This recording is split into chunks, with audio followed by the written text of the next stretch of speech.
Section 4. You will hear a professor give a lecture on Louisa May Alcott.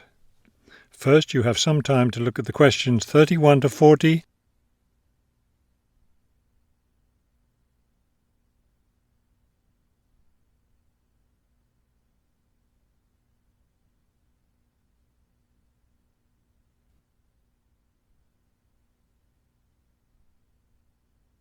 Now listen carefully and complete the timeline in questions 31 to 40. Good afternoon. Today I'd like to continue our discussion of the lives of prominent American writers by talking about Louisa May Alcott, one of the best-known 19th century writers. Alcott is known for her moralistic girls' novels, but she was a much more serious individual than those novels might lead one to believe. She was born in 1832, the daughter of Bronson Alcott, who was one of the founders of the Transcendentalist movement. Bronson Alcott was a philosopher, but not a provider, and the family lived close to poverty. From an early age, Louisa was determined to find a way to improve her family's economic situation. As a teenager, she worked to support her family by taking on a variety of low-paying jobs, including teacher, seamstress, and household servant. Alcott also started writing when she was young. She wrote her first novel when she was just 17 years old, although it wasn't published until many years after her death. It was called The Inheritance. In 1861, the Civil War broke out. Alcott worked as a volunteer, sewing uniforms and bandages for soldiers. The following year, she enlisted as an Army nurse.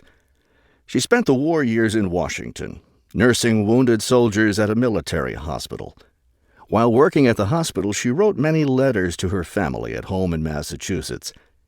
After the war, she turned the letters into a book, which was published under the title Hospital Sketches. She also wrote numerous romantic stories, which she sold to magazines. Around this same time, she was offered the opportunity to travel to Europe as the companion to an invalid. When she returned home from Europe in 1866, she found her family still in financial difficulty and in need of money, so she went back to writing. Her big break came in 1868, with the publication of her first novel for girls, Little Women. The novel achieved instant success, and the public wanted more. From then on, Alcott supported herself and her family by writing novels for girls. It wasn't the writing she had dreamed of doing, but it earned her a good income. Alcott took care of her family for the rest of her life. In 1878, her youngest sister May got married. A year later, May died after giving birth to a daughter. Louisa Alcott raised her sister's orphaned child. In 1882, Bronson Alcott suffered a stroke. Soon after that, Louisa Alcott set up a house for him, her niece, her sister Anna, and Anna's 2 sons in Boston. Her mother was no longer living by this time.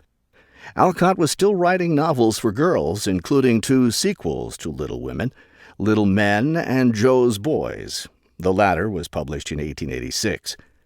Louisa Alcott had suffered poor health ever since she contracted typhoid fever while working as a war nurse.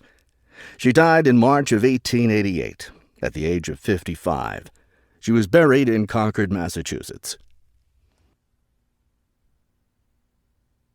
That is the end of Section 4. You now have half a minute to check your answers.